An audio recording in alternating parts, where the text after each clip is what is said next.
ರಾಜ್ಯದಲ್ಲಿ gas cylinder ಸಮಸ್ಯೆ ವಿಚಾರ ಸದನದಲ್ಲಿ ಸಿಎಂ ಸಿದ್ದರಾಮಯ್ಯ ಪ್ರಶ್ನೆ. ಶೂನ್ಯ ವೇಳೆಯಲ್ಲಿ ವಿಷಯ ಪ್ರಸ್ತಾಪ ಆಗಿದೆ. ಶಾಸಕ ರಂಗನಾಥ್ ಪ್ರಶ್ನೆ ಕೇಳಿದ್ದಾರೆ. ಸಚಿವರು ಇವತ್ತು ಸಭೆ ಮಾಡಿದ್ದಾರೆ. ಆಯಿಲ್ ಕಂಪನಿಗಳ ಜೊತೆ ಸಭೆ ಮಾಡಿದ್ದಾರೆ. ಗ್ಯಾಸ್ ಕೊಡುವವರು ಯಾರ್ರೀ? ಕೇಂದ್ರ ತಾನೆ. ಸುಮ್ಮನೆ ಎಲ್ಲದಕ್ಕೂ ಎದ್ದು ಮಾತಾಡ್ತೀರಾ? ಮುನಿಯಪ್ಪ ಉತ್ತರ ಹೇಳೋಕೆ ಅವಕಾಶ ಕೊಡಿ. ಹರ್ದೀಪ್ ಸಿಂಗ್ ಪುರಿ ಹೇಳಿದ್ದನ್ನು ಪ್ರಸ್ತಾಪಿಸಿದ್ದಾರೆ. ಅದನ್ನು ಹೇಳಿದ್ರೆ ನೀವು ಕೇಳಕ್ ರೆಡಿ ಇಲ್ಲ. ಕೇಂದ್ರ ಅನ್ನುತ್ತಲೇ ಎದ್ದು ನಿಲ್ತೀರಾ? ಬಿಜೆಪಿ ನಾಯಕರ ವಿರುದ್ಧ ಸಿಎಂ ಸಿದ್ದರಾಮಯ್ಯ ಫುಲ್ ಗರಂ ಆಗ್ಬಿಟ್ಟಿದ್ದಾರೆ. ಮಾತಾಡ್ತಾ ಇದ್ದಾರೆ. ಇದು ಶೂನ್ಯ ವೇಳೆಯಲ್ಲಿ ಪ್ರಸ್ತಾಪ ಮಾಡಿರ್ತಕ್ಕಂಥದ್ದು. ಎಲ್ಲರೂ ನಿಂತ್ಕೋಬೇಕಾದಂತ ಅಗತ್ಯ ಇಲ್ಲ.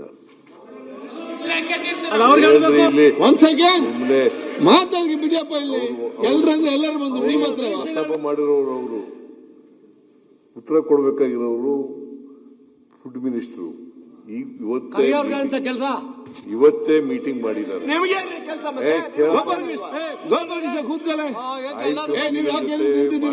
ಇವತ್ತು ಚರ್ಚೆ ಮಾಡಿದ್ದಾರೆ. ಅಲ್ಲಿ ಏನು ಆಯಿಲ್ ಕಂಪನಿಗಳವರು ಏನು ಹೇಳಿದ್ದಾರೆ ಅಂತಕ್ಕಂಥದನ್ನ ಪ್ರಸ್ತಾಪ ಮಾಡ್ತಾರೆ. ಅವರು ಅದನ್ನ ಕೇಳಕ್ಕೆ ನಿಮಗೆ ಹೌದು. ಮತ್ತೆ ಹೌದು, ಇವತ್ತು ಒನ್ಸ್ ಅಗೇನ್ ಈ ಗ್ಯಾಸ್ ಸಿಲಿಂಡರ್ಗಳನ್ನ ಕೊಡ್ತಕ್ಕಂಥವ್ರು ಯಾರ್ರೀ? ಕೇಂದ್ರ ಸರ್ಕಾರ ಅಲ್ವಾ? ಕೇಂದ್ರ ಸರ್ಕಾರ ಮೆಟ್ರೋ ಸುಮ್ನೆ ಎಲ್ಲಕ್ಕೂ ನಿಂತ್ಕೊಳ್ಳೋದು ಹೇಳಕ್ಕೆ ಅವಕಾಶ ಕೊಡಿ. ರಂಗನಾಥ್ ನೋಡಿ, ಸಿಲಿಂಡರ್ ಬೆಲೆ ಕೇಂದ್ರ ಸರ್ಕಾರದಿಂದ ಕನ್ಸರ್ನ್ ಮಿನಿಸ್ಟರ್ ಎಂತ ಸಿಂಗ್ ಅವರು,